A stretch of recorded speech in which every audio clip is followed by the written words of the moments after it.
Hello sa inyong lahat. Ngayon pala hindi ako magpo-post ng pagluluto ko. So ngayon may ikukuwento pala ako sa inyo. Uunahin ko dun mo first start ko muna sa kung ano talaga ang sitwasyon ko dito sa ngayon. At anong sitwasyon ko nung dumating ako dito sa kanila. So nung unang malalaman nyo talaga ngayon kung bakit ako nag-post, kung ano ang laman, ano ang nilalaman ng pinopost ko ngayon. So nung pagpunta ko dito sa amo ko, mga 3 araw ata. So pumunta kami ng pamilihan. Tapos nagtaka ako na may isang lalaking lumapit sa kanya. Tapos sabay na sila.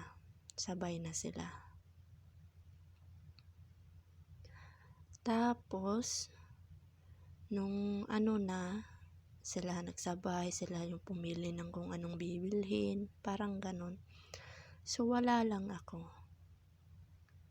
Nung nasa sasakyan na kami, pauwi na kami. So ang sabi ng amo ko, wag daw sabihin sa kapatid niyang lalaki kung sino ang kasama niya. Ganon. So nagtanong ako bakit. So ganon na pala kasi sikreto nila pala yon. May sikreto silang dinala na silang dalawa. At alam nyo na kung ibig kong sabihin sa pagkatapos ng kwento kong ito. Tapos yun na, hanggang okay pa ang lahat okay pa siya. Okay pa talaga siya lahat.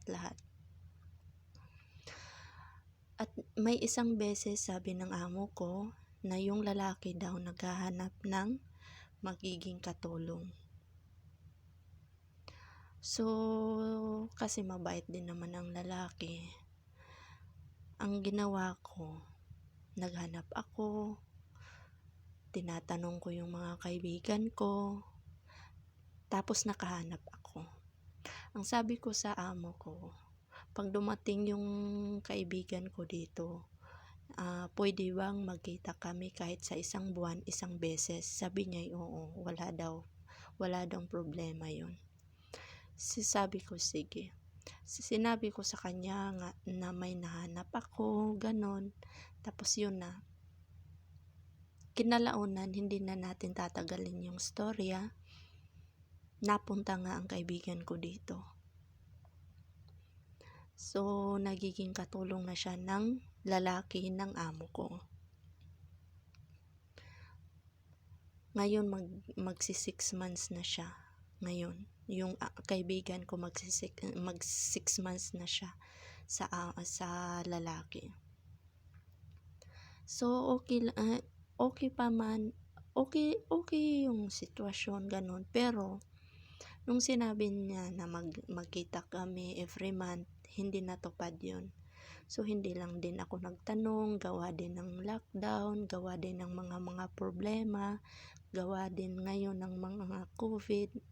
So hindi na ako nagpursige sa kanya na kitain yung kaibigan ko. So ang ginawa ko lang is telepono. Tatawagan ko yung kaibigan ko, kukumustahin ko kung okay siya, ganon. So hindi ko pala alam na may away na pala sila ng lalaki at yung amo ko. So hindi naman tayo pumunta dito para ganyan, para anuhin sila, tanungin natin kung anong personal nila yung problema. Hindi ako kasali doon. pumunta ako dito para magtrabaho. So yun ang inatupag ko, 'di ba? Iyan ang aatupagin natin. Kung ano man yung mga ginagawa-gawa nilang karumal-dumal, kung ano man yung ginagawa nilang mga mali, wala na tayo doon, labas na tayo doon. Basta ang importante yung trabaho natin, gawin natin ng tama. At nung okay pa siya, kasi okay pa sila ng lalaki, so okay pa siya. Nakikipag-usap ba ako sa telepono, sa kaibigan ko, magtatanong siya sino ang kausap ko. Sabi ko yung kaibigan kong katulong na binigay ko sa lalaki mo. Sabi niya okay, wala daw problema. Hanggang parang yun na nag-away-away na pala sila, na hindi namin alam pala ng kaibigan ko, hindi ko din alam na nag-away-away na pala sila.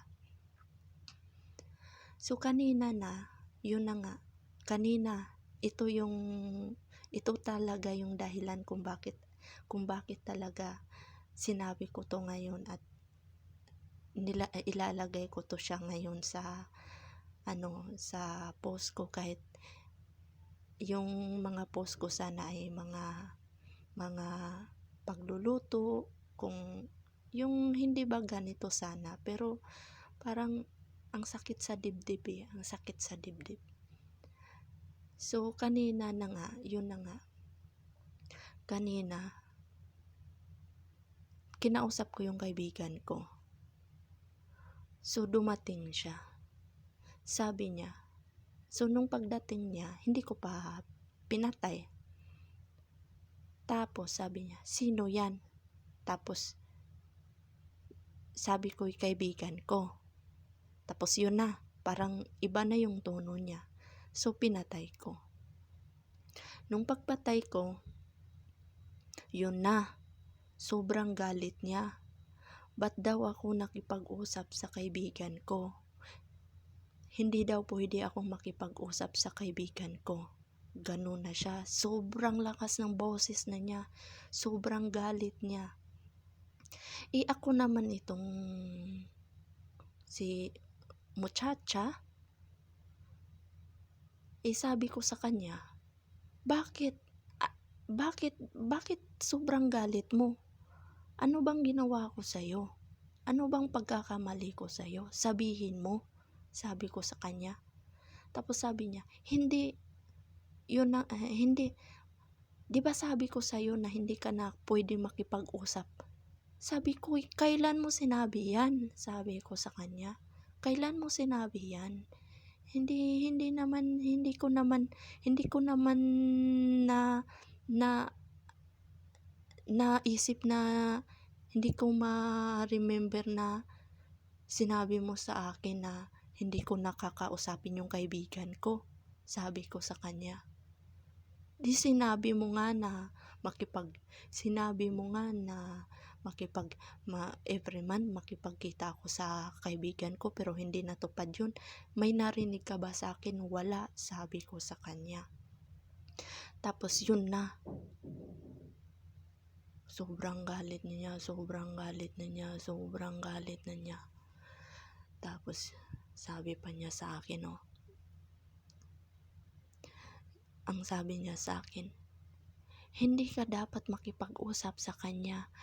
Ayoko nang makipag-usap ka pa sa kanya. Sabi ko, di ba okay lang? Di ba sabi mo okay lang? Ganun na siya. Ang ginawa niya, kinuha niya yung telepono ko. Kinuha niya, sabi niya, ibigay mo yan sa akin yung telepono. Ibigay mo yan. Yun na sabi niya. Ay, ako naman itong si Chimay, binigay ko sa kanya. Ayun na, tiningnan na niya doon. Sobrang galit niya. Sabi niya, ibablock ko daw yung kaibigan ko. Hindi ko na daw dapat kausapin yun. Ganon siya. Ang dami na niyang mga salita. Kaya yun, simula na akong umiyak sa kanya.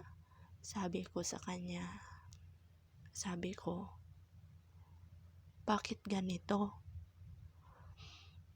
Hindi pa dumating yung kaibigan ko, sabi niyo sa akin, kayong dalawa ng lalaki mo sinabi ninyo na pwede akong makipagkita sa kaibigan ko kung andito na siya, inshallah, inshallah. Sabi niyo. Tapos ngayon, wala akong i-make sa inyo. Hindi ko sinabi sa inyo na ganyan, wala akong sinabi. Miss ko na yung kaibigan ko. Gusto ko makita. Kaya wala akong magawa kundi sa telepono ko na lang siya makikita, makakausap. Pero bawal pa din pala, sabi ko.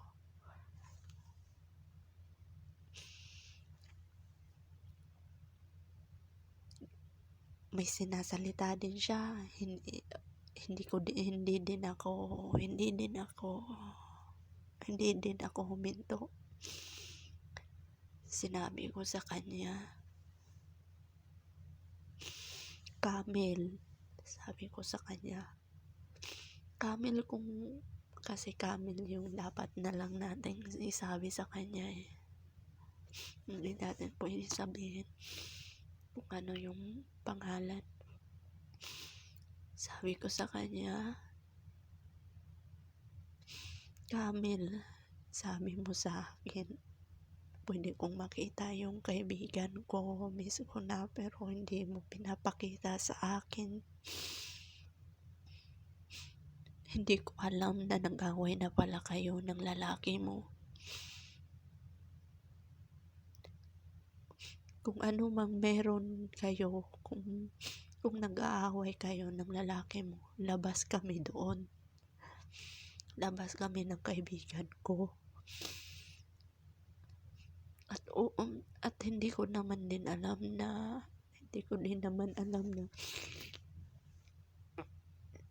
nag-away na pala kayo. Wala na pala kayong tawagan. Hindi na kayo nag-uusap sa cellphone.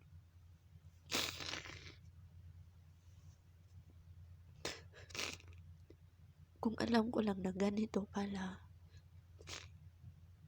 hindi ko na sana binigay yung kaibigan ko sa'yo.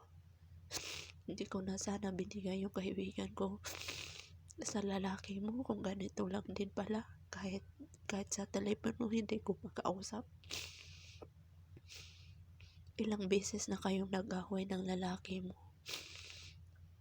Ako yung binubuntungan mo. Sabi ko sa kanya, ako yung binubuntungan mo pag nag-aaway kayo. Wala lang sa akin, pero ngayon parang sobra na ata. Sabi ko sa kanya, umiyak ako sa harap niya. Sabi ko sa kanya, mag-aaway kayo ng lalaki. Huwag niyo kaming idamay.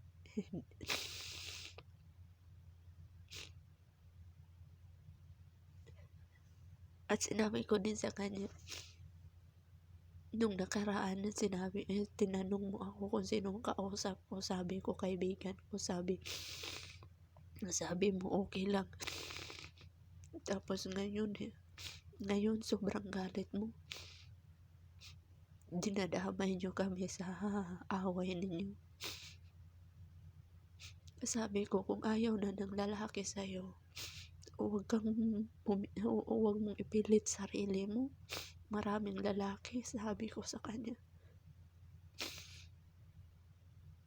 Tapos yun na,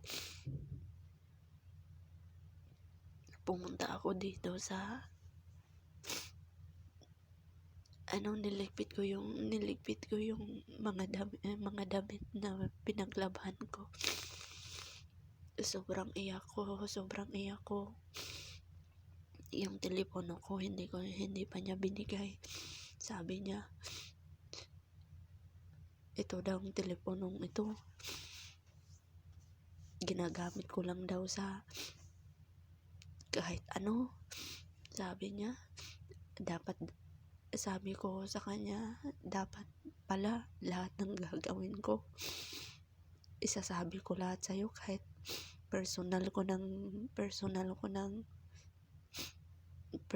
kahit sa personal ko na. sabi ko sa kanya. Tapos hanggang nagligpit ako dito ng mga damit na pinaglaban ko, sobrang iyak ko pa din.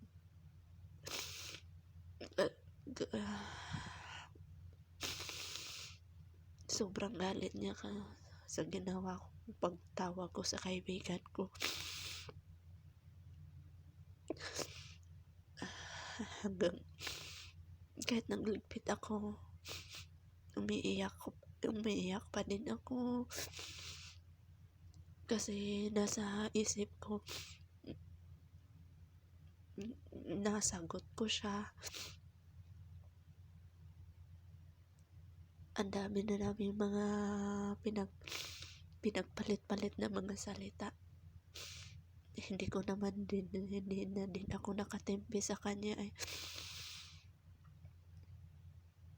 May sinabi pa nga siya na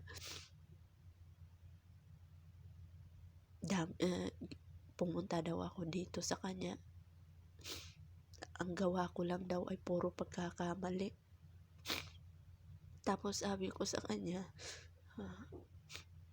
ang makikita mo lang pala yung pagkakamali ko, hindi mo nakikita yung ginawa kong tama. Sabi ko sa kanya, ang pagtago lang ng sekreto mo, isa na yun, malaking points na yun kung tutuusin. Sabi ko sa kanya, hindi ko sinabi yun sa kapatid mo kasi alam ko, pero ganito lang din pala, sabi ko sa kanya. Tapos yun na, maya nung nagligpit ako ng mga pinaglaban ko ng damit, tinawag niya ulit ako. Sinabi niya na siguro natauhan siya.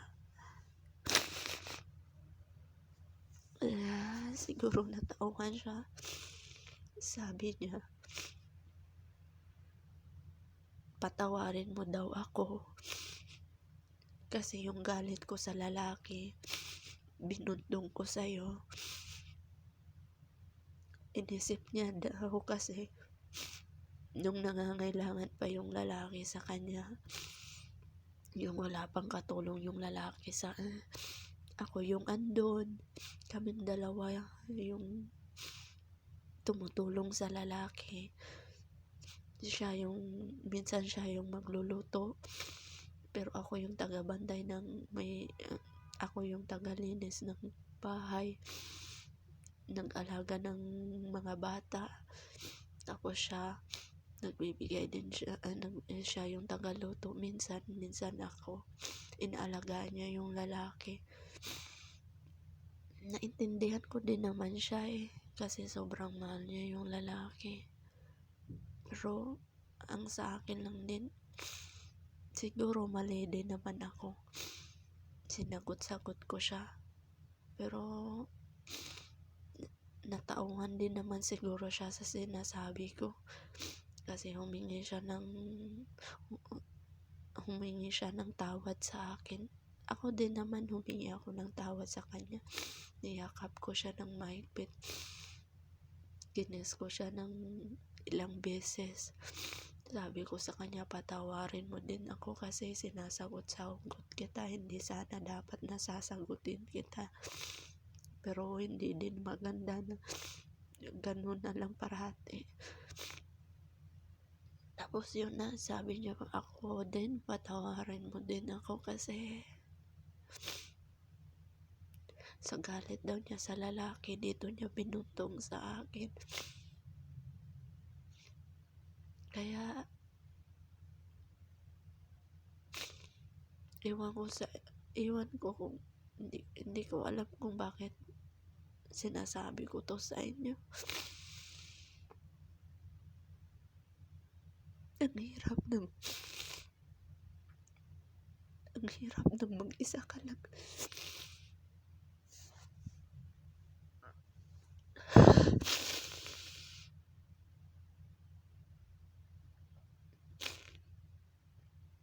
masaya nga sana ako kasi may kaibigan akong pinasok dito. Pero wala din naman. Hindi ko din naman sila makikita.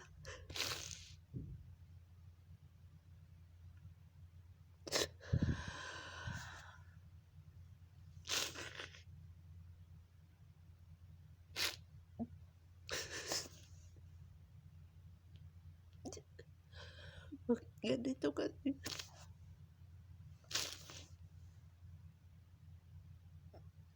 Wala din naman akong malibangan. Minsan mag-star maker ako minsan. Minsan nanonood ng YouTube. Hanggang naisip ko na mag-YouTube na lang din.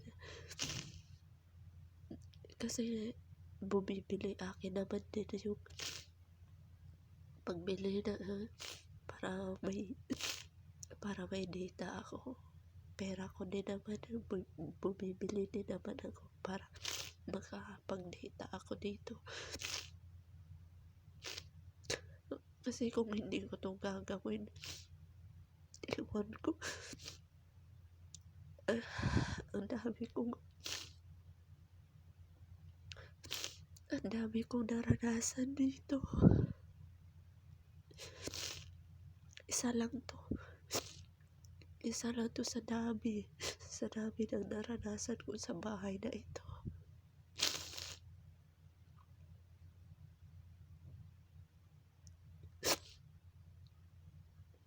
Kaya sana kayong mga baguhan na andito na ngayon, nagtatrabaho na, tibayan nyo ang loob nyo. Dapat malakas kayo sa ganitong sitwasyon. Hindi ba natin maiiwasang umiyak, pero dapat din isipin natin may pamilya tayo. Huwag yung gawin na katulad nung nakita natin sa FB na nagpakamatay. Huwag yung gawin yun. Kung may mga problema kayo dito, iiyak nyo lang yan. Tapos isipin nyo na may pamilya kayo nag-aantay. Maliit lang naman ito na bagay, pero hindi ko na kaya eh.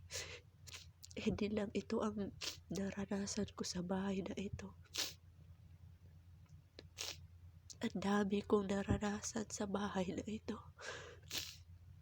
Pero parang hindi ko na kaya ng ganito na lang parati. Kaya nasagot ko yung amo ko. Sana kayong andito ngayon nagtatrabaho, dapat malakas kayo at mag-pray palagi. Magdasal palagi na bigyan kayo ng lakas ng loob. Bigyan kayo ng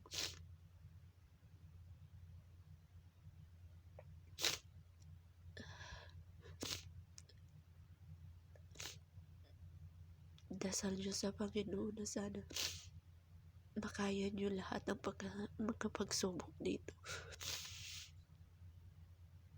Huwag kayong masusuko. May pamilya tayong andun sa Pinas. Kaya pray lang. Dasal lang palagi. Mag-ingat kayo.